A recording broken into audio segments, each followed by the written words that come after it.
Welcome, everyone. Welcome to the September meeting of Farmland Preservation of Lower Makefield Township. I'll just go around. Before I start, I'd just like to say to the public that anyone is welcome to contact any one of us. If you have any questions about what we do, what our mission is, any issues you have with our farmland, you're welcome to do that. Our contact information, our emails are on the website.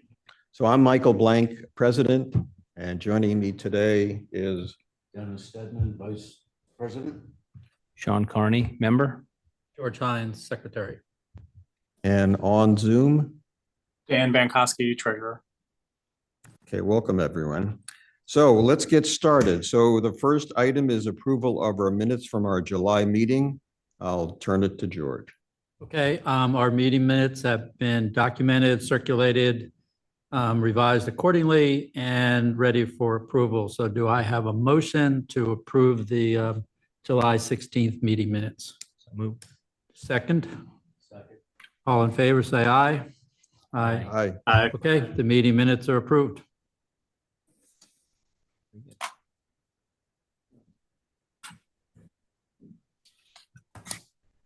Well, I'll turn it over to Dan now for our treasurer's report. Just a few items.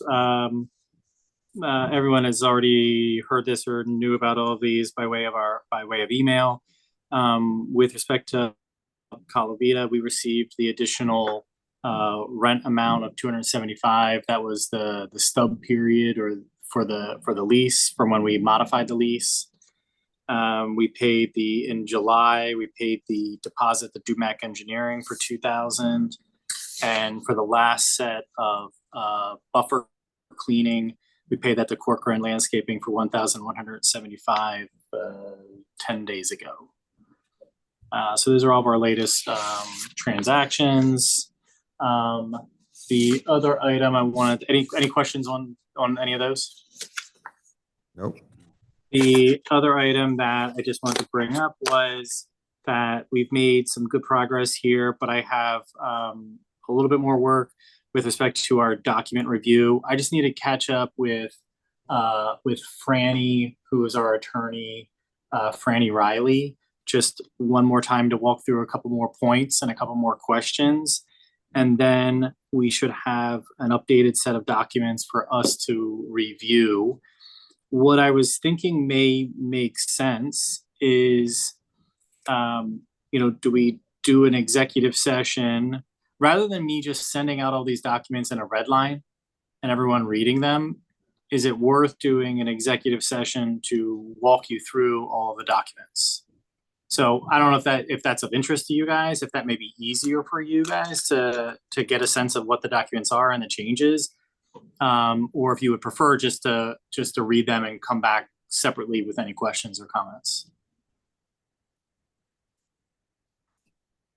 Any thoughts? Executive session to discuss the schedule. Can somebody turn on Dennis's mic? Oh, your mic. You need to. I'm sorry. I think an executive session to discuss it would be productive. It's, in my mind, it's a question of time availability. If we can get the group together at one point, I think it would be useful, but it's not required. We could read them on our own. I agree with Dennis. I think an executive session, I think some of these things may need to be talked through. Okay. Now, if we do that, we could do that over either Zoom or over some sort of FaceTime or something like that. Yeah.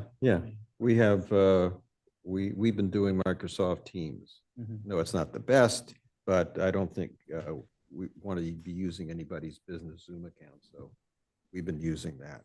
Okay.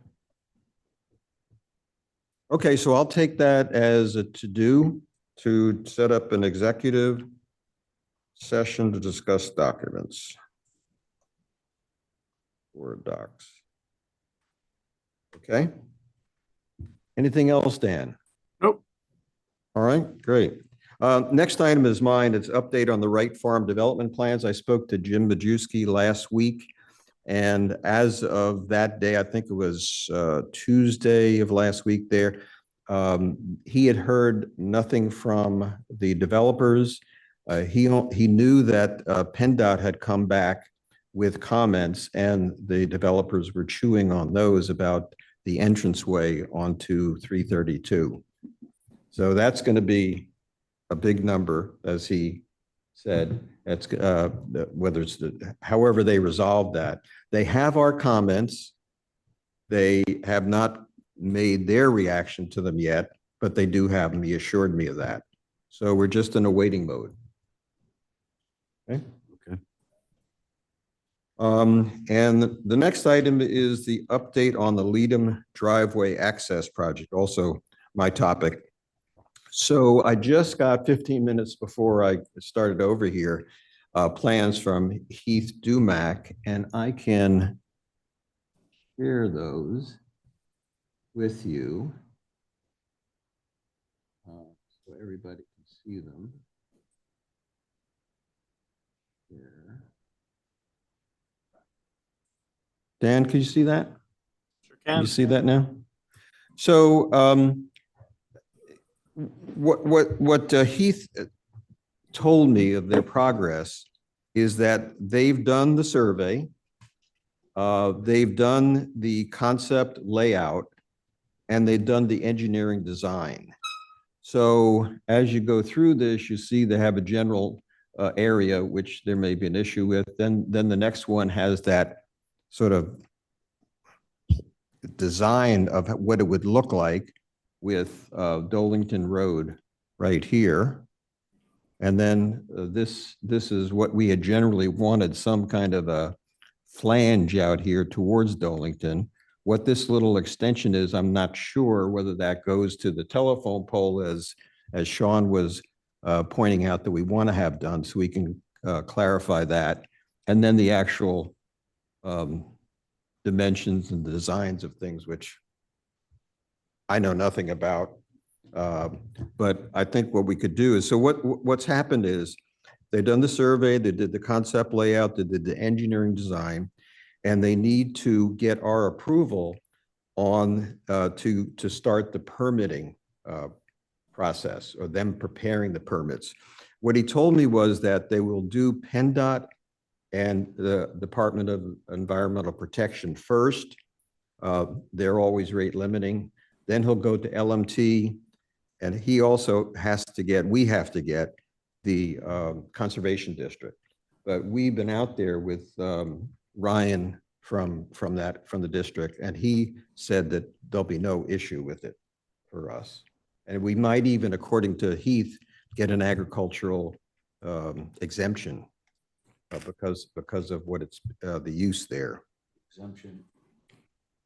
Exemption on what? On what he was saying was the Conservation District. Exemption from them needing to approve it. Needing to approve it, I see. Yeah, Okay, yeah. right. Now, he also said if it's under 1,000 square feet, and I'm pretty sure he said this is maybe just over, that there are some ways to exempt us just based on that from some of the permitting. So anyway, it's for us to look over, provide comments if you have any. So over the next few days, I won't put a hard deadline on it, have a look and get back to me with any comments, and I can have a discussion with Heath. And if you really feel it's necessary or would like to, we can talk to him as a group too. So I think he's made good progress. And what that will entail as far as our finances, if we give him the go-ahead to go to permitting, that I believe he will need the extra 3,000 or so to go to that stage. I don't know that he's going to ask for it right then. Maybe he'll do, start the process, but we paid him 2, and he had estimated a little over 5K. So we'll owe him the difference at some point. And the total cost of this driveway? Yeah, so the total cost, if there aren't major revisions needed to the plans during the permitting process, we're looking at 15,000. The paving is approximately 10. That's the Paving plus the culvert pipe. plus including the culvert pipe and putting dirt and Right. the whole bit. So Total. 15. Yeah. Total project, 15. planning, designing, permitting, executing, built, the culvert pipe, the gravel, the pavement, Right, all said and done, 15. 15. Okay. So And what I, who's doing that work then? Yes. so we haven't chosen someone. We have two bids. One is Harrison, and I actually forget the other because we're so far away from that now. But we have a couple of bids that will probably have to be revised, updated by the time we get to that for the paving. But both of them came in around 10. For the paving and the culvert and the gravel, and Exactly. all the construction. All the construction, including paving over it. Now, we had expressed a desire to do like crushed stone, hard crushed stone. So I need to go back and check. I believe that was for the hard crushed stone, whether it's the asphalt adds, if we want to go that route, may add something. I'm wondering if there's a intelligent step to insert here, which is after we review this engineering document and approve that before we give him the go-ahead on permitting and spend another 3,000, that we send this document to those contractors and have them bid on this. So we know, is it really 12 or is it 20, or Yep. so that we know and they're bidding on exactly what we're asking to permit before we pull that trigger. Does that make sense? Does to me. And I think if memory serves me correct, I don't think we were going to be able to hard pack it with modified or stone because it leads out to what they considered a major road. Mhm. They didn't want stone being brought out onto the road. So I do Right. believe it is a paving process. Right.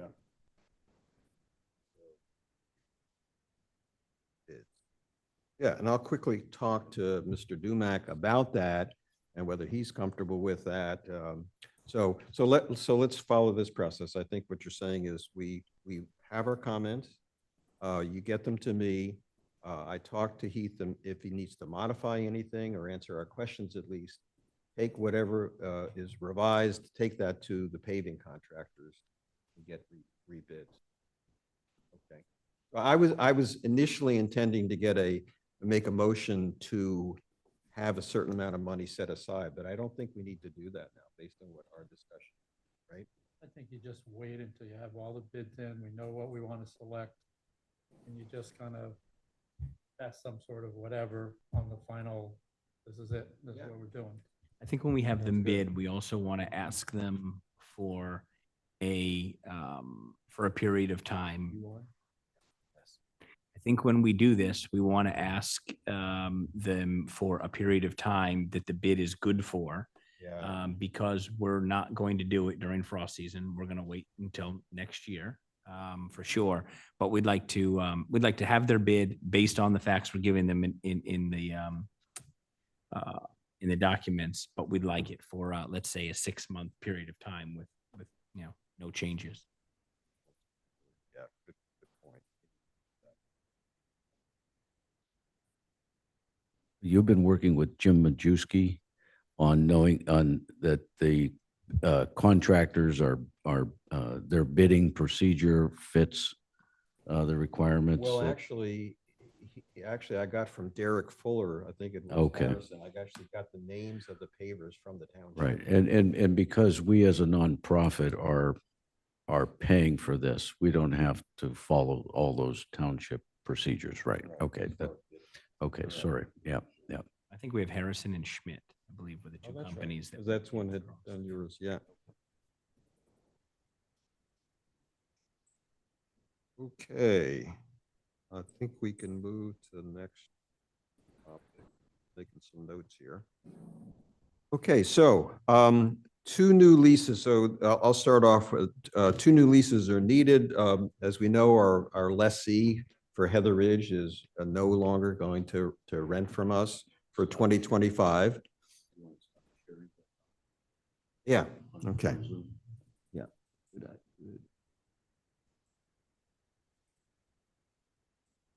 First, I have to see it, right?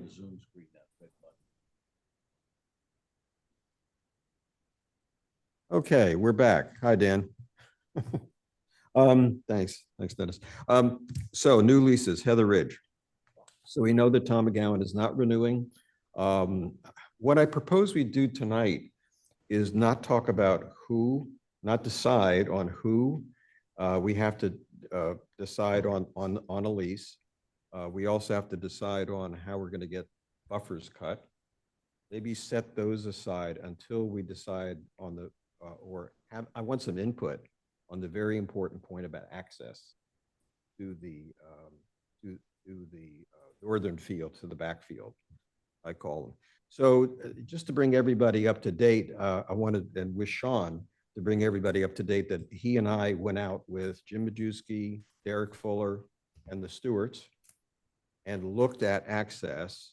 We all know that that old broken up concrete bridge is not going to take a big farm machinery equipment and weight. We looked at it. We found out a couple things. One is that our property, even though we had been told that we would have to go onto Sterling Farms Field, our property extends so that we can make the turn past the trees. I think everybody knows what I'm talking about, the trees that kind of settle in there in the culvert where the creek runs through. We can go to the end of those, make a right, and then either go straight up to the northern field where we would need a, do you have that? I would, but I'd have to get it connected to the Zoom. so- Oh, yeah, right. Well, maybe I can do that. Let's put it in photos. I'm trying to bring up this photo. That's not it. No, I don't have it. So, and then we'd have to go across the creek, and I'll let Sean explain this more, make a hard right and go back on the other side of the trees and extend up to the kind of, I guess it's to the east, maybe the northeast.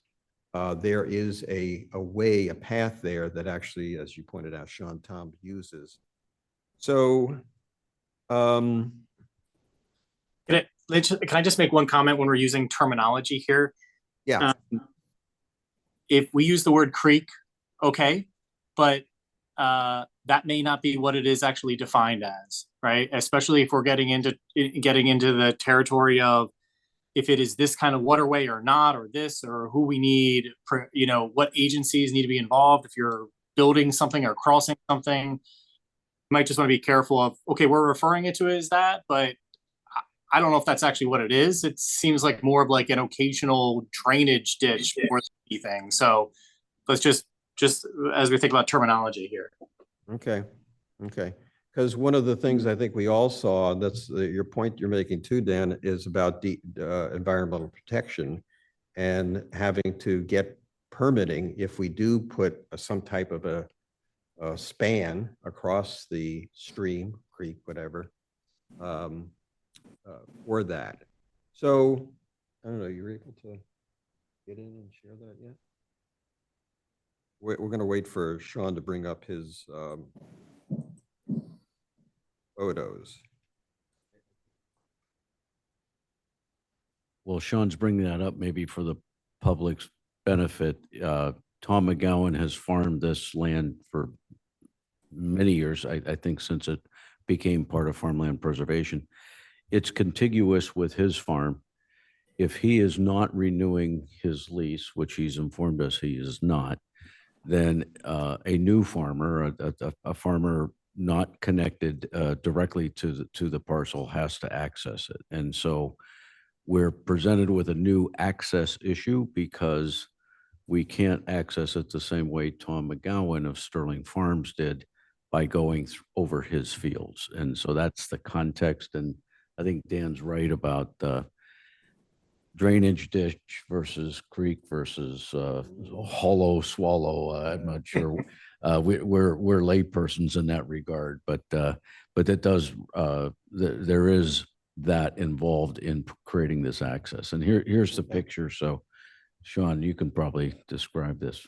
So The biggest finding I thought that we had while we were there was if you follow the black line from the road in to the left, as you approach in there, maybe 35, 40 yards, you'll see where the tree line turns lighter green, basically where the cursor is. We were under the impression we had to go down that uneven terrain to the cracked cement block, which isn't big enough to support the equipment nor sturdy enough. However, after walking it completely, if you continue on the black line down past the trees and hook a right, you have two options. If it's dry, the red line is your option and takes you right out to the fields without any issue. There's currently tractor marks there now, so that's a line that's being used, a path of least resistance. If it were very wet and water was collecting down there, you have what I would call a ditch. I call it a ditch because you could jump it, and it's probably about knee-ish high, maybe slightly taller than a knee, but it's a place where the water is going to run down and collect. That would be this kind of bluish green color where something would need to be put over there. Wooden pallet type things, mats, I guess is maybe what they, would be called, so on. Sam and Tim were discussing different things with Derek about even, metal plate that could go across there to hold their equipment. But it would be a secondary route to the dry route, which is option A for sure. So that was one of the bigger findings. So just to clarify, so this you're considering the dry route, the red. Absolutely. Yes. Okay, so if it's wet?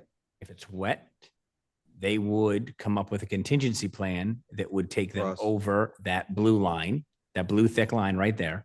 They would come up with a contingency line that would take them across that. Yes. Because there's multiple channels there. That's the only reason Well, that- right? It's a little bit It wider. shows up here as that, but without running, you could jump it. And I think what's an important note on this image that we're looking at, from our left to our right, it's sloping downward. So the further you go to the left, the higher ground you're on. The further to the right, the lower the ground is. So that's why Sean's saying, going straight across there, that's the kind of the highest ground that's still on our parcel. That's right. Because the parcel lines don't follow these tree lines. Our boundary and is the- somewhere out here. Right, and our boundary, Out to the left. the boundary wasn't so important between these fields because it was the same farmer farming them Right. all at, at the same, and treating them the same way. Yeah. But now they will matter. That's right. But I left our day out there on the walk with significantly less concern, as do, I believe, Sam and Tim, about Okay. farming this and Okay. having clear access through the top field, around the bend and out into the fields, unless they were under conditions that were significantly wetter. Now, because the crops that they plant, and this is something they can answer, not us, but because of the crops that they plant are not for human consumption, meaning they don't have to be harvested at an exact time, I've noticed that they wait until things are as dry as can be, specifically the corn, because the drying process is then a lot shorter for them, which is It's manual, less expensive. as well as soy. So they're harvesting during very, very dry times, which makes me think Right. that if they wanted a contingency plan across, perhaps it's something that they would look into. But I think that the way that they harvest, they would do this in the driest conditions. So what you're basically saying is we have an avenue to access the fields by just that. And if down the road, for some reason, because of rain or moisture or whatever, and we had to put in place a contingency plan, we would have time, or they would have time to figure out what it is. And over time, we can kind of monitor it and see if it's something we'd want to be proactive on with them to do something longer term, if, that's what they want to do over in those fields. Yeah, I think if Sam and Tim looked at it and they felt comfortable, because the access, the issue is really at harvest time. They're, at planting time and spraying, they're going in, yes, it's a big tractor, but it's lighter equipment. At harvest, they have to pull an 18-wheeler tractor trailer in there that the combine empties its corn or its soybeans into. That's heavy. That needs traction. And because those crops, you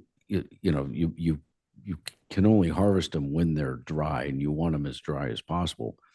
There's been wet falls where you can leave corn standing in the field till the field freezes, and you pick it in December or something. And so if that path is on our property, which you're saying it is, which is good news, then I don't think we have an issue. The issue that I thought that we all thought we had doesn't exist, which is wonderful news. So Yeah. the only question I would have is for that issue we thought we had, right, is obviously whoever farms it wouldn't go that way. But is there something we need to do to chain it off, rope it off, do something so that people don't accidentally use it and then have a issue with their equipment, and then they come back to us and say, well, we thought we could do it and we couldn't, and you're accountable for some of the liability. Meaning, George, which of the routes that were up there? Where the bridge was, the concrete slab. Okay. All I'm saying is if it's Oh. not going to be used, should we take a little time to just put something across it and say, it's just not an access point ever? Well, I mean, the property is no trespassing, so the only entity or person that would be there would be the farmer. And nobody's more cautious with their equipment and not taking risk with their equipment than they are, because they have to buy it. I'm not worried about. the Yeah, people yeah. working on the field. I'm just saying. No, if somebody decided one day they were in a hurry or they blah, Yeah, blah, blah, and they thought it looked okay and they went and tried to do something, no, is that going to cause a problem? I'd be surprised, That you yeah, could get a pickup truck no. in its current state down that side terrain with the way it's overgrown, the tree branches, limbs, so on, even down to that concrete pad. Yeah, I really don't. Farm equipment getting down there was going to be a We- nightmare. The last time I was out there with Tom, we were on his little ATV, and it could go across, and it wasn't that bad. But I agree, anything bigger, no, not gonna work. One thing that's an issue is to reconfirm that the boundary there. Dan, what do you? Yeah, I so know you had a we were just, comment. yeah, we were just talking about that, we have surveyed that property in the past as it relates to our residential neighbors. And I think at this point, what we would need to do is do another survey for our parcel and where it borders Tom's land. Yeah. And so at least a survey there for stakes. But Mike, I get the impression from you that Tom was interested in actually putting up a fence as well. And I, where you look at how the field is currently planted, the contours and the logistics of how he is planning that will have to change.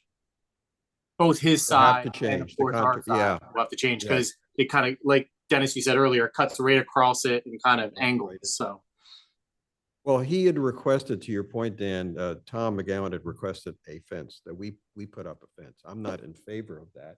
But one thing we could do, I thought, was stake it, like we did for the neighbors up on Trowbridge. Yeah.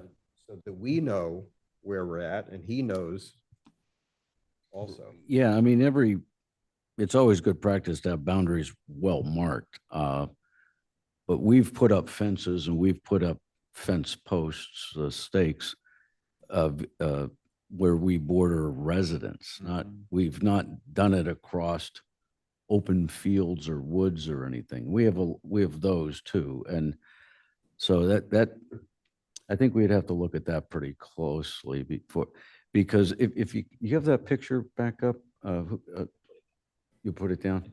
I mean, the field that we're curving, that path showed us curving around, that's our field too. That's, so that farmer if the farmer's planting that field, Yeah. it's not like they have to follow that around. They're going from the field that was on the bottom of that image, right across. So if that's the solution, I think it's dead simple. If we wanted to mark some corner pins with, a good iron stake and fluorescent orange paint or something, so where the corners are, then, anybody can line them up. Because there is a dog leg, there is a jog or two in the line between our land and Tom McGowan's. There's 1, 2, 3, 4, 5, 6 corners. So we need to mark those. There's 6 corners between his property and our property, as I count them. So I that makes sense, but I don't think I want to start putting up a fence or anything. Oh, I agree. Okay. What about corner posts? Yeah. Yeah, and then maybe some neon gray stuff in between, or? Yeah, good iron. Figure that out when the time comes. Yeah, exactly. The time is almost here. As of January 1, he's out, and we're leasing to somebody else. Dan, did you say Tom has a new survey No, I'm of his saying property? we would need to get a new survey done.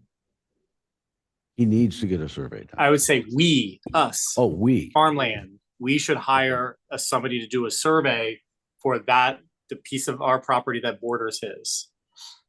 So I don't know. Do we need more discussion? I would like to make a motion that we explore having a survey done of just the corners.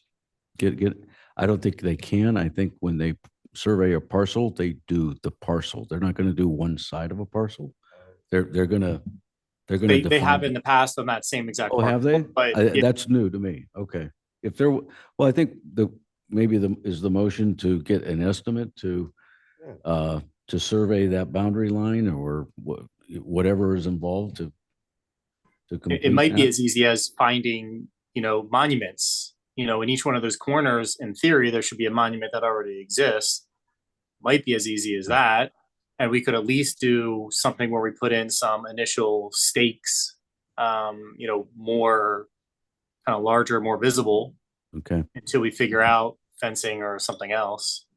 So I'll make a motion that we consult with a surveyor and get their input on how best to get their opinion on how best to approach this problem, knowing that we want to minimize the expense and the markings made. And then get an estimate consistent with that. Yeah. So I've made a motion. Do I have a Second? second on that? Very good. All in favor? Aye. Okay, so we'll do that.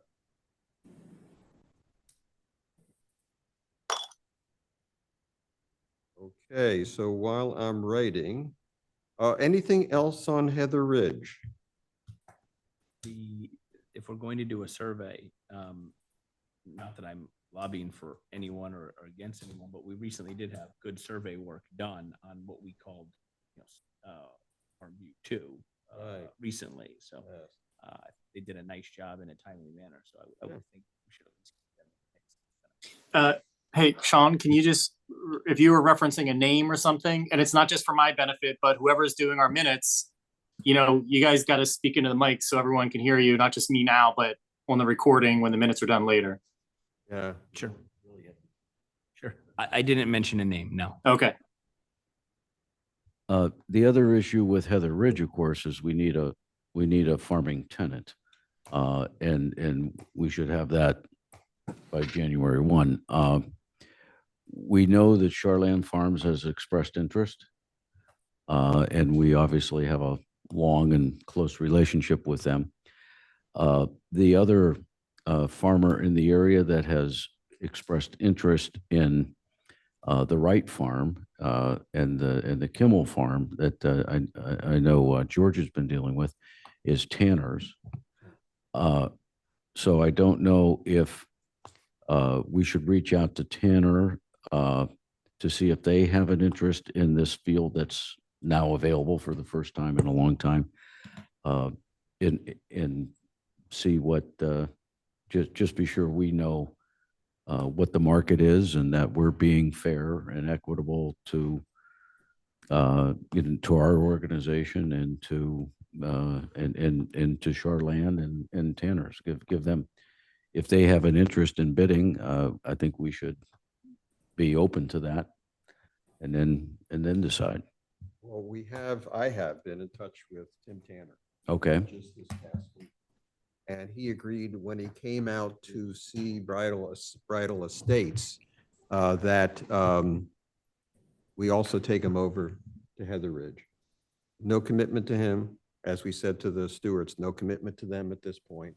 I think, as you pointed out, Dennis, it's part of our fiduciary responsibility to look at all avenues for rental of our property and take into consideration all the aspects of, a Lower Makefield Township farmer versus someone from Richboro or Ivy Land.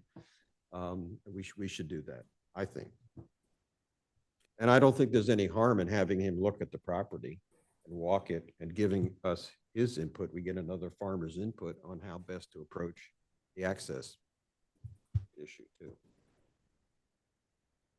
So I plan to do that. Any thoughts? Don't have to No. comment at this point. We're that and we're not making any decisions at this point. Okay. I just have a point of order. Dan, as the only person listening online, are you hearing all of this conversation adequately? I'm most of it. I've been in other meetings in here, and it's why I'm talking this close to this microphone. I don't. Yeah, like you it, got to but be, you got to be I close. think it's to it to necessary. hear. Even if you turn your head sometimes, right? Yeah. I know last time I was trying to look at you guys over there and yeah, couldn't hear me. Okay. So Bridle Estates, George? I really don't have any big update. I had talked to the Tanners back in April. They expressed an interest. I know a couple of people here to talk with Charland Farms. They have an interest. So to me, the bigger question is, what's our process? Right? Do we basically take the contract that we already have on both of those properties and basically say, here's what we've done in the past and here's what we can offer? Or do they come to us with an offer? I'm not familiar with our process. So to me, regardless of who the potential tenants are, right? We could have those two plus 5 other people for all I know. To me, it's more the process of how do you approach these people, anybody for that matter, and what do we do? Obviously, come January 1, we'd like to have new tenants in place, right? Not that they may be doing a lot of work on the farm in January. It all depends, I guess, on the crops that are appropriate. But we should have at least a process to find, or some says that in the past, what we've done is we've created a draft lease. Here's what our thinking is what we'd like to charge, right, for that property. And who are the people that, we want to approach or approach us? So to me, that's the more important part of this whole conversation. Well, I think it's. I know, Dennis, you've done the Right, we've done leases. these leases, right? So you have more experience doing the leases than I do. I have no problems working with you with respect to Bridle Estates and reaching out to the people. But, if we've got a standard format for the lease and it's fill in the blanks, then we just need to fill in the blanks, those blanks that we control versus the blanks that potential tenants would control.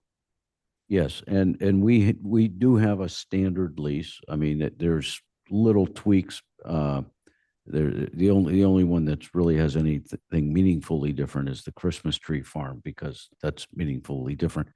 But the lease language is the same, and I would say we could just highlight the major terms. We've signed leases as short as 5 years and as long as 10.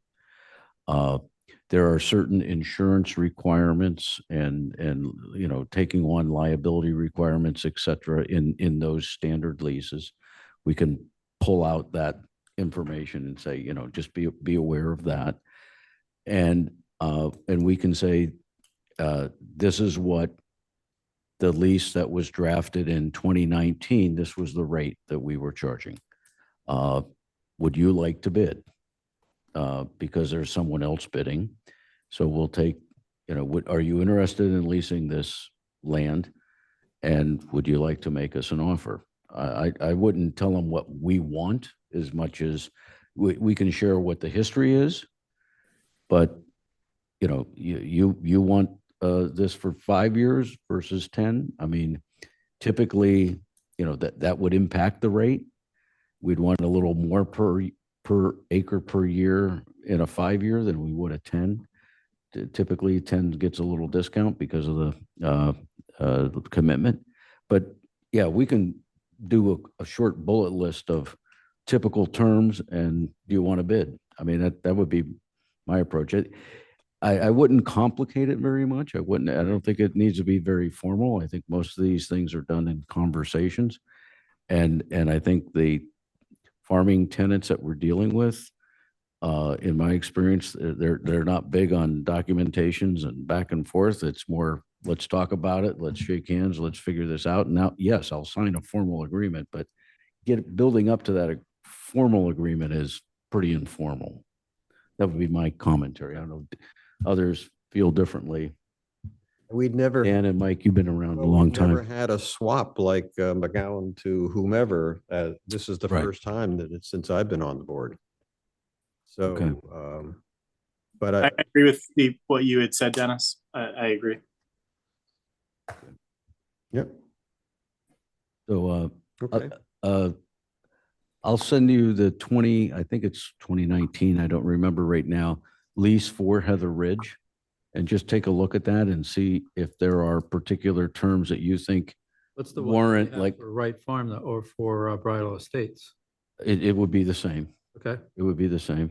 I'll send you both of them. I don't think there's any difference other than dropping in the address and the acreage kind of thing. Okay. But yeah, let's do that. And Heather Ridge and Wright. Yeah. The other thing is that the acreage. So remember that, remember Dan, you compensated Tom for some acreage that he wasn't able to farm. I don't know that we ever officially changed the tillable acreage, even on our spreadsheet. I don't know if you I don't think that we did. So we can do that. However, another farmer may look at that and say, I can handle that property in the front, right? That they might want to do something on that other additional property on the front that was not farmed by Tom. So I think option A, option B there. Okay. Okay. We go with the old tillable acreage that we have and offer that. Yeah, we'll decrease it by whatever the amount is. I forget what it is. It's a few acres. 45. If they think question is just to the farmer, do you think you can farm that front, the front part of that parcel or not? Yeah, I mean, historical farm. You're right, Dan, because right now, part of our parcel is grass that's being mowed. That's right. Somebody who wants to plant a little closer, they may suck in another acre or two of cropland there. We had that excluded, I think, for Tom. For Tom, but the lease, if you share that lease, it actually, the written lease today includes that acreage. Right. Okay. We did a manual adjustment outside of the lease to remove it. To remove that mode section. Yeah. Could you just drop maybe an email to George and I on that math, precisely what the tillable acreage was and what you've subtracted? Yeah. Because I'm doing Heather Ridge. Yeah. Right. Given the work that is done on these, and because it seems like there's a preference from A, the board, tell me if I'm wrong, but B, from the farmers that have expressed it, in order to keep everything apples to apples, can we just keep one of the variables out of it and just put that it would be a 10-year lease instead of perhaps having one come back with a 5-year and one come back with a 10-year. I think we have a preference for a 10. The farmers do over equipment and knowing that they have it locked up for that amount of time. So maybe that's one less variable. It's basically they're bidding X dollars per acre for a 10-year lease. I mean, certainly that's been the preference of Shoreland and certainly of Colavita. In the case of WRIGHT and McGowan, they never expressed interest in a 10-year. But you're right. We prefer a 10-year, and I think we would give preference to a 10-year. But if someone wanted to, I don't know, pay a premium because they only want to make a 5-year commitment, I think we'd consider it. Sure. So I think the default is a 10-year lease. That's what goes Yeah. out. And if they come back as part of the negotiations and want to reduce it to something other Yeah. than that, then we, deal with it. Okay, So let's just standardize our leases around 10 years and be Makes done with sense. it. I like it. Okay. Okay. So moving on to some of the parcel issues. First one is for George, Bridle Estates, and Mr. Rizzuto. I know you sent us all an email, Yep. but I sent everybody an email yesterday. I'll quickly go through it. Basically, what started this whole thing is when we sent out our letters back in January or whenever it was to all the residents that border the properties there. They got it and then read it, and then they just had some questions. So they sent their letter in. Part of that also was spurred by the fact that there were some hunting deer stands or blinds back on part of the property, I guess closer to, as it looks over 295 or whatever that section is. So they just weren't exactly clear what the rules were and where they'd be coming from. So they sent the letter in. When I talked to Mr. Rizzuto, he was very nice. He understood everything. And, as I said in my letter, we walked through some of the issues of somebody living close to our parcels, as far as the do's, the don'ts, the rules, that kind of stuff.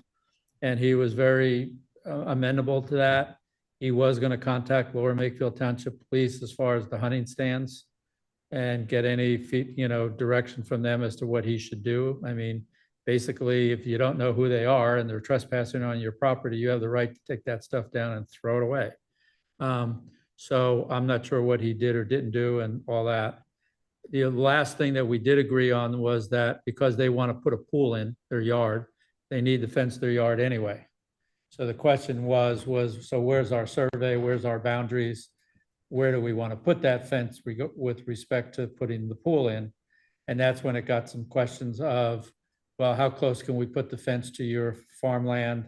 And I explained to him one of our biggest challenges is, having dual fences up. And that's why in some of those areas, we choose not to put a fence up because we don't see a need for it. And that is our decision and our ability. And that doesn't mean he can't put up a fence on his property line, there. But so he's going to have his property surveyed. Once he has that done and they have markers down, he was going to give me a call back and I was going to go out there with him. We were going to just walk the property line. And if he had any other questions, I would answer him at that time. But I said, most likely we would not be putting a fence up in that one strip from the one that goes kind of parallel to his yard. And really, if you look at our property, we really don't have that many trees on it in that section of it. All the trees are on his property. So I reminded him that, it goes both ways, that if branches come on to somebody else's property, that person has the right to go up to the sky to trim the branches. And I also told him we maintain with a landscaping company, the buffers, and it's done 4 times a year, and we would be coming in, and cleaning out whatever we need to do in those areas based on our visual inspections. So he was fine with all that. So we have no issues really. And this borders the WRIGHT property, the WRIGHT farm, right? We're talking? Yeah, it's our parcel, it's our farmland. Yeah, It's but not- I'm saying Rizzo, that's, Yes. yes, yeah, right, okay. So if you came Yeah. down, whatever that road is called, Yeah, you come all the way to the end where the houses are. And then if you got out of your car and went to the right where our property line is in that back field, he's way in the back corner. And it's the corner that comes up to the fence that then borders the rest of that development. we are assuming that we're going to introduce Cochran to mowing those buffers? He has not done that to date. I get Uh, that. Doug- I Doug understand Wright that, has, but but, I is think- that going to be part of? Well, if Doug property Wright now? was doing that. Yeah. And he's not leasing it, then I don't see why we would deviate from our normal practices on any other parcel in the township. So then that would have to be built in as part of Cochran's And if, process. and if, in our agreement with Shoreland is that they share the cost of that if they are the tenant.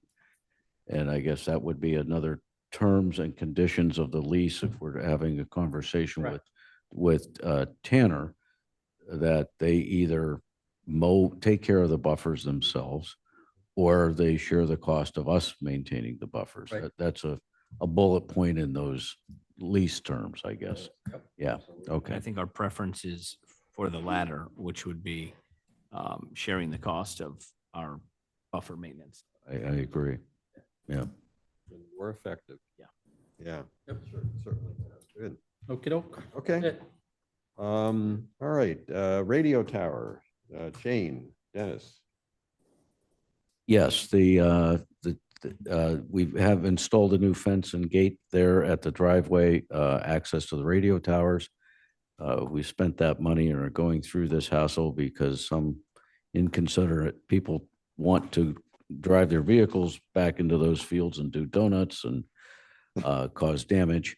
But we've had an issue with the chain across the driveway.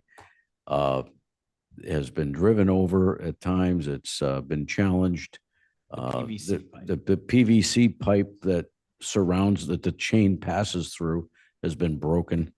But it still serves a purpose of being reflective, so no one's going to walk into that blindly at night.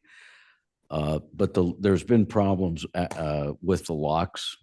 And talking to Derek Fuller, he said this is what happens when you have 8 or 10 different people using the same combination and the same locks. The hunters have the combination, the farmer has the combination. Verizon Wireless, who has to go back there to do maintenance on the towers, has the combination, but this particular crew that they happen to send out on any particular Wednesday morning may not have that combination. They want to drive right through it because they're at work and they want to go home early. So it's been a problem. Derek went out there yesterday. There were multiple locks. There were 4 locks on the chain, understandably. How can there be 4 locks? They're locked into each other. And so you're codependent on, well, anyway, he's addressed it. There's now 1 lock on one side, which is the key lock. So if you have a key, there's a lock on the other end of the chain, which is a combination lock. If you have a combination, either one will allow you to open the chain and get in.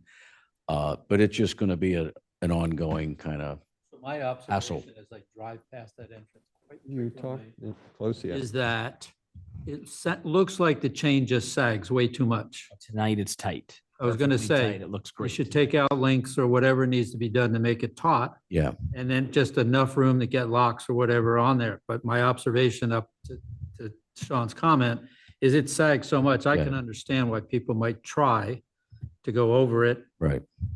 or whatever. So it needs to be up high and taut. Yeah. And I think Derek yesterday addressed that, but I haven't been out there since then to confirm that. But Derek has always been very responsive if we have an issue. And Shoreland has been very responsive in not sharing the combination with a hunter unless he's checked with us and said, can I share this combination with so-and-so? Mm. And we say, yes, he's a sanctioned hunter. So it's been managed responsibly, I think, by the people that we're aware of. There are people that we're unaware of that are just hard to manage, obviously. Okay, all right, thank you. And the next one is also yours, Dennis, Makefield Brook, 1361 Brentwood Road. Yes. We got about dead trees, was that? Yes, Or- and I've been out there on our property behind that address, I can see no dead trees or tree that represents any kind of risk to their property or to ours. I've left multiple messages for the resident there. I've tried to, get them. Maybe they've been on vacation for the last couple of weeks, traveling or something, but I just haven't made any contact. I've left multiple voicemails, so they have my name and number. If they want to reach out, great. Happy to have a dialogue and go out there again. But I'm not seeing what they reported. Our contractor didn't either. Our contractor was out there the next day and reported that they did not see any dead trees that caused harm to our property line or even behind our property line. All right, we'll consider that resolved. I would. There's a lot of woods there, and I know from talking to residents, not this resident, but other residents in the area, that there may be an expectation that woods are more managed than they are. Trees do die in the woods and they do fall and they represent logs laying on the ground. That's natural. It's not something that needs to be addressed. A good point, because I've had conversations before you joined the board with those neighbors there, and that was some of their expectation that our woods should be managed Right. somehow. Thank you. Okay. All right. So I think we can turn it over to any other business. Does anyone have any other points? I just have one thing. Yes, Sean. This is September, so we will not have an October meeting, but in November, I'd like to discuss our winter project list so that I can go out with Corcoran and put it together. As you recall, we have 10 days that we pay for over the winter. I currently have 4 projects listed that have come up throughout the year. I've been out to each of them with Corcoran so he can give me an idea of what the scope of the work is. So anything that's come up during the year, I already have jotted down. I think we have 4 to 5 days already spoken for. And then we have this one filler job, no pun intended, but Corcoran would like to go out with dirt and fill some of the larger holes in our buffer area that are causing havoc on the mowers. Because now that they have the buffers in good condition, they're actually using, riding lawnmowers as opposed to tractors and things like that. So it does cause some havoc. They've had to pull 1 or 2 out of holes that have been created over time. So, The woodchuck holes? it sounds seen like them. large Yeah. woodchuck holes or colonies. So he has, he said he knows of a couple that he'd like to fill. So again, if we don't fill all 10 days, that's okay. We're only charged daily. But if we only fill maybe 7 or 8 days, then he has a project he'd like to go out and do to make the buffers a little better for the mowing season. And then as an action item, I will get in touch with Matt about these 2 additional potential buffer areas that he could be cutting. We should have him go out and look at them and give us an estimate so that when we're speaking with the potential tenants, we can let them know, here's the cost for the maintenance that we do. Do you want to own it or do you want to split it with us? Type of thing. Yep, that is Excellent. that's a good one. Yeah.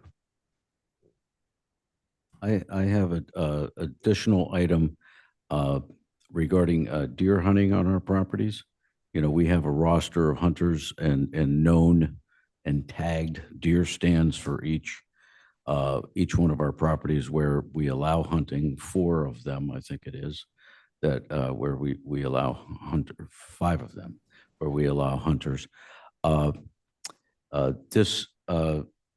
red tag season, which is a special program that Pennsylvania Game Commission allows the harvesting of does, of antlerless deer, outside of the ordinary season. We apply for red tags on behalf of the farmer. This year, the Game Commission changed their system. Between their new system and this operator's error on the internet, we had grave difficulty in getting the red tags. I got the red tags finally on September 8th or 9th. The red tag season ended September 15th, last Sunday. But that's the first half of the season ended. The second half of the season will start after the regular hunting season is over. I believe it's in December and goes through February. So the red tags will still be good for that period. They've been distributed to the hunters. And so that's in place. The ordinary archery season does start this Saturday, the 21st. So I would expect our sanctioned hunters to be on stands and active hunting starting now on the September 21st, and that runs, Sean, till it runs for over a month. I'm a rifle guy. I don't know. Yeah, okay.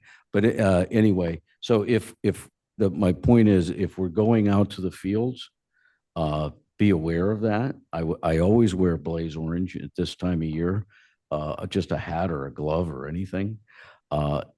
Not that, an archery hunter is very safe. They need a target in 30 yards, and you're probably not going to look like a deer at 30 yards. But just be aware of that. And the best time to go out is in the middle of the day, because they hunt at dawn, early in the morning, and they hunt at dusk, late in the afternoon or evening.